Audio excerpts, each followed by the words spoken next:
சரஸ்வதி உற்சவத்துக்கு முதல் நாள் ஷூட்டிங் வந்து கந்தனுக்கு அன்றைக்கி டெஸ்ட் எடுத்தமே தவிர ஷூட்டிங் ஆரம்பித்தது சரஸ்வதி உற்சவம் தான்.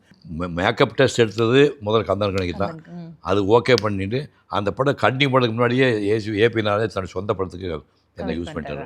சாரதா ஸ்டுடியோவில் செட்டு இந்த வீடு சைஸு ஆதிசேஷன் பாம்பு போட்டு அந்த பாம்பு தலையிருக்கும் மேலே நான் நின்றுருப்பேன், அந்த பக்கத்தில் கதாநாயகி நின்றுருப்பாங்க. என்ன வேடிக்கைன்னா எனக்கு கதாநாயகிக்கு 8 வருஷம் அவங்க எனக்கு சீனியர். ஸ்ரீவித்யாம்மா. ஆமாம், இல்லை அது சொல்லி ஆடுங்கிறியா, சரி சொல்லிடுறேன்.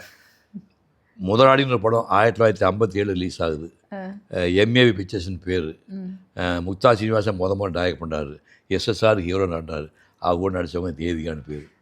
அந்த தேவிகா அம்மா வந்து 57 ஹீரோ நடித்தவங்க. அதுக்கப்புறம் நான் எஸ்எல்சி முடிச்சுட்டு மெட்ராஸ் வந்து 7 வருஷம் பெயிண்டிங் எல்லாம் முடிச்சுட்டு ஒரு வருஷம் சினிமாவுக்கு வந்து 8 வருஷத்துக்கு அப்புறம் நடிக்கிறேன். 8 வருஷம் நான் வந்து இந்த அம்மாவுக்கு ஜூனியர். என்னை பார்த்தோன்னே இந்த சோக்கரா பையன் தான் ஜோடியா அப்படின்னா, சோக்கரா பையன் சுண்டலின்னு அர்த்தம். என்னடா பிடிக்க முத்துராமே அந்த அம்மா கிண்டல் பண்ணுவாங்க அந்த மாதிரி. அப்போ முதல் நாள் ஷூட்டிங்கே வச்சாங்க. டயலாக்கு எப்படி டயலாக் எப்படின்னா, அந்த அம்மாவுக்கு ஒரு லெங்க்தி டயலாக்கு, அப்புறம் நாங்கள் 4 வரி, அது முடிஞ்சால் தான் கட் பண்ணுவாங்க, இடையில கட் பண்ண மாட்டேன். இப்போ நீங்கள் எதாவது லூஸாக பேசினா கட் பண்ணி அங்கேருந்து போகலாங்கிறீங்கள, அதெல்லாம் பண்ண முடியாது.